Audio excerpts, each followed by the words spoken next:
ეს პირველ რიგში ნიშნავს იმას, რომ კი საქართველოში კორუფცია არის სისტემური, ხო? და ამას პრინციპში ქართული ოცნებაც აღიარებს და თითქოს და ისინი ებრძვიან კორუფციას, მაგრამ ამ ბოლო პერიოდში აპატიმრებენ მხოლოდ კონკრეტულ ადამიანებთან დაკავშირებულ პირებს, ხო? სინამდვილეში კი ჩვენ სულ ვამბობდით, რომ კორუფციას აქვს სისტემური ხასიათი და ის ადამიანები, მათ შორის, რომლებიც აპატიმრეს ყოფილი ქართული ოცნების მაღალჩინოსნები. ისინი არ აკეთებდნენ არაფერს ისეც, რასაც არ აკეთებს რიგითი მაგალითად ოცნების დეპუტატი ან მაღალჩინოსანი. ჩვენ წლების განმავლობაში ვამბობდით, რომ ძალიან ბევრი არის ჩართული ბიზნეს საქმიანობაში, ან მათი ოჯახის წევრები არიან ჩართულები ბიზნეს საქმიანობაში და ისინი მდიდრდებიან ქართველი ხალხის ხარჯზე ბიუჯეტიდან. და ზუსტად ამაზე მიუთითებს მხოლოდ დეპუტატებთან დაკავშირებული ინფორმაცია, ხო? 87 დეპუტატიდან 41 ფლობს კომპანიას და როგორც თქვენ თქვით, 7 კომპანია იყო ბოლო პერიოდის განმავლობაში, რომელმაც 271 ტენდერი მოიგო, იყო 13 კომპანია,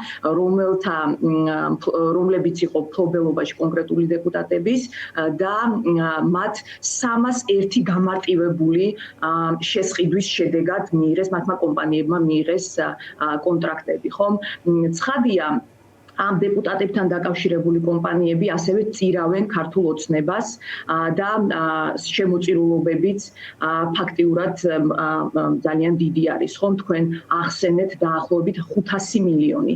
500 მილიონი არის ის თანხა, რომელიც ბოლო წლების განმავლობაში დეპუტატებთან ან მათთან დაკავშირებულმა კომპანიებმა მაგრამ ქაბატონო, დღეს, როდესაც ჩვენ ვისმენდით ქართული ოცნების არგუმენტებს თქვენი კვლევის გამოქვეყნების შემდეგ, მათ ჰქონდათ ერთადერთი არგუმენტი, რომ დეპუტატებს კანონი არ უზღუდავთ, რომ წილები ქონდეთ სხვადასხვა კომპანიებში.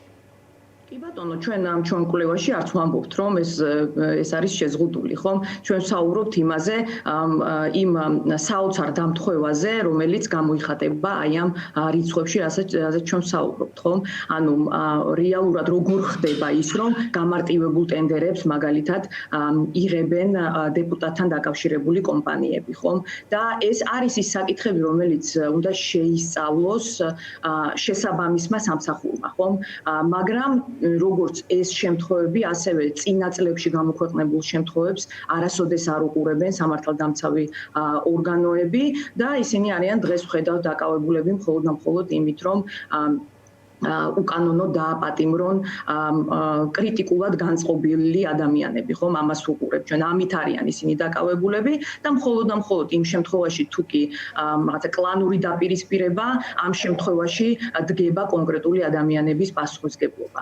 აი ეს არის, რასაც ჩვენ ვუყურებთ, ეს ადამიანები არიან ძალიან მდიდრები, ისინი მდიდრდებიან კიდევ ერთხელ სახელმწიფო ბიუჯეტის ხარჯზე, ჩვენი ფულით, ჩვენ ვიხდით გადასახადებს ბიუჯეტში და შემდეგ ისინი ამ ფულს იყენებენ იმისთვის, რომ თავისი ოჯახებმა კარგად იცხოვრონ. დარწმუნებული ვარ, რომ მათთვის პრობლემა არც ის მაღალი ფასებია, რომელსაც ჩვენ წლების განმავლობაში ვუყურებთ და არც კიდევ სხვა რამე, ხომ? ისინი ძალიან კარგად ცხოვრობენ ჩვენს ქვეყანაში და აკეთებენ ყველაფერს იმისთვის, რომ ის ჯგუფები, რომლებიც საუბრობენ ამ სავარაუდო კორუფციაზე და მათ კორუფციულ გარიგებებზე, ეს ჯგუფები გაქრენ საქართველოში. ქაბატონო ეკა, თქვენ რაც გამოიკლიეთ, ეს არის ოფიციალურ მონაცემებზე დაყრდნობით, ანუ რაც დეკლარაციებში არის ასახული კონკრეტული დეპუტატების.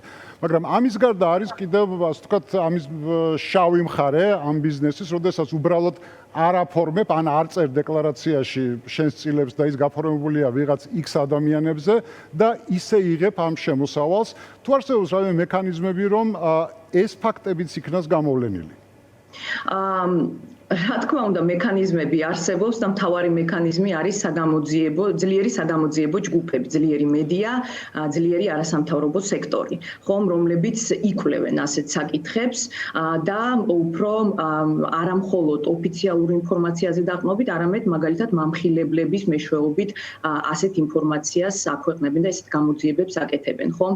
მაგრამ კიდევ ერთხელ ვამბობ, დღეს საუბარი არის იმაზე და ჩვენ რასაც ვხედავთ, არის ის, რომ ზუსტად აი ამ ჯგუფებს ებრძვიან, ისინი ჩვენ ახლა წლების განმავლობაში გახსოვთ ადრე გამოვაქვეყნეთ ასევე ინფორმაცია სხვა მაღალჩინოსნების, არა მხოლოდ დეპუტატების, არამედ მაგალითად ადგილობრივ თვითმმართველობაში მყოფი მაღალჩინოსნების კომპანიებზე და მათ მიერ მოგებულ ტენდერებზე და 5 მილიარდზე ვსაუბრობთ, მაგრამ კიდევ ერთხელ ვამბობ, ეს არის ზღვაში წვეთი. ანუ ეს არის არ ვიცი, ალბათ 1/10 ან 1/20 იმისა, რაც ხდება ჩვენს ქვეყანაში. ეს არის მხოლოდ და მხოლოდ ოფიციალურ მონაცემებზე დაყრდნობთ. ხა ჩვენ გქონდა ასევე კვლევა მაგალითად, როდესაც ვსაუბრობდით დეპუტატების საჩუქრებზე, ხომ, რომ ისინი უცბად იღებენ რამდენიმე $1000 თავისი ოჯახის წევრებისგან, თავისი შვილებისგან ან იგივე უძრავ ქონებას იღებენ. ხო, საიდან ჩდება ეს ყველაფერი, ხომ? საიდან ჩნდება ეს ქონება? ბევრ შემთხვევაში არც ვიცით და ამას დამატებითი მოკვლევა ჭირდება.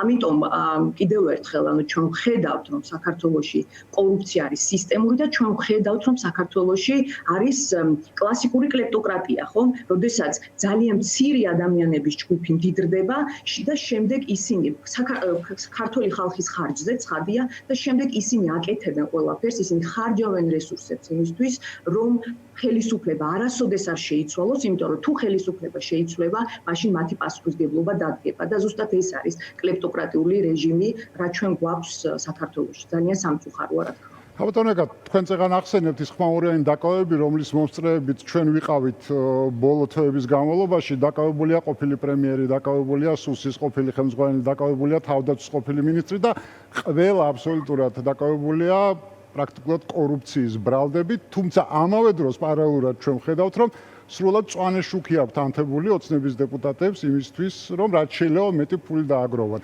რას ნიშნავს ეს მოჩვენებითი ბრძოლა კორუფციასთან? რეალურად რასთანა გვაქვს საქმე? კიდევ ერთხელ, ანუ როგორც თქვენ თქვით და მე გეთანხმებით, აქ არის საუბარი მოჩვენებით ბრძოლასთან, კორუფციასთან.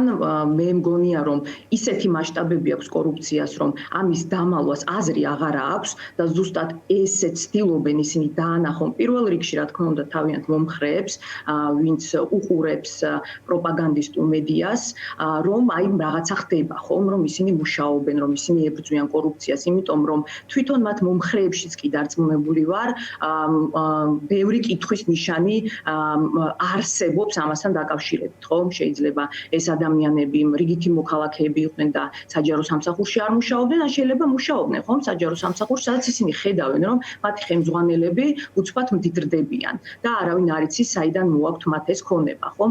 ამიტომ ეს მოჩვენებითობა არის მნიშვნელოვანი ასევე მათი მომხრეებისთვის, რომ ანახონ, რომ სახელმწიფო რაღაცას აკეთებს ამასთან დაკავშირებით და მეორეს მხრივ, რა თქმა უნდა, ისინი ფუთავენ აი ამ კლანურ დაპირისპირებას, აი ზუსტად იმ მთავარი, ასე ვთქვათ, მესიჯით, რომ აი ეს არის კორუფციასთან ბრძოლა, რაც ასევე გასაგები იქნება მათი მომხრეებისთვის, ხომ? სინამდვილეში კიდევ ერთხელ ვამბობ, აი დღევანდელი მაგალითად ანგარიში ან სხვა ანგარიშები, რომელიც ჩვენ გამოგვიქვეყნებია გასულ წელსაც მაგალითად და ვიცი, ყოველ კვირას ვდებთ პატარა გამოძიებას კონკრეტულ მაღალჩინოსანთან დაკავშირებით. ცხადია ეს ინფორმაცია ხელმისაწვდომია, მათ შეუძლიათ რეაგირება ამაზე გააკეთონ, მაგრამ არ აკეთებენ.